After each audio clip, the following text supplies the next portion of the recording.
మాట్లాడకూడదని తెలుసు మాట్లాడతాం, అరవకూడదని తెలుసు అరుతాం, కేకలు పెట్టకూడదని తెలుసు గొడవలు పడకూడదని తెలుసు.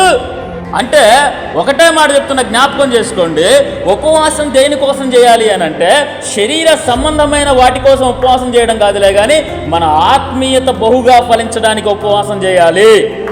ప్రేమించే మనసు లేదా, క్షమించే మనసు లేదా, అసలు నువ్వు మారావా, నువ్వు చచ్చిపోయావా, చచ్చావా నువ్వు అసలుకి? గోధుమ గింజ చస్తేనే కానీ చచ్చిపోవడం ఏంటండి? పాత మనిషి చచ్చిపోయి కొత్త మనిషిగా మారాలి. హల్లెలూయా. మన సాక్ష్యం ఎక్కడ మొదలవ్వాలంట? మన ఇంట్లోనే. నువ్వు చచ్చావా లేదా అని చెప్పడానికి మన ఇంట్లో కోడలో, కూతురు, కొడుకో, మనవడో, మనవరాలు, అమ్మ కొంచెం చెప్పమ్మా మీ ఇంట్లో సంగతులు అంటే మనము సరిగా లేము కాబట్టి సరి చేసేది ఏంటి అంటే ఉపవాస ప్రార్థన అయి ఉన్నది. స్తోత్రం కలుగునుగా. 84 సంవత్సరాలు ఆమె ఆత్మీయత కోసము ఉపవాసం ఉన్నది. స్తోత్రం కలుగునుగా. మన ఆత్మీయత కోసం మనం ఉపవాసం ఉండాలా.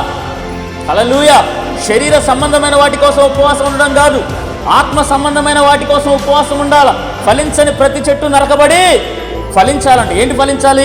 ప్రేమలో ఫలించాలా, సంతోషంలో ఫలించాలా, దీర్ఘశాంతములో ఫలించాలా, సాత్వికమైన మనసులో ఫలించాలా, మంచితనంలో మనం ఫలించాలి. స్తోత్రం కలుగునుగా.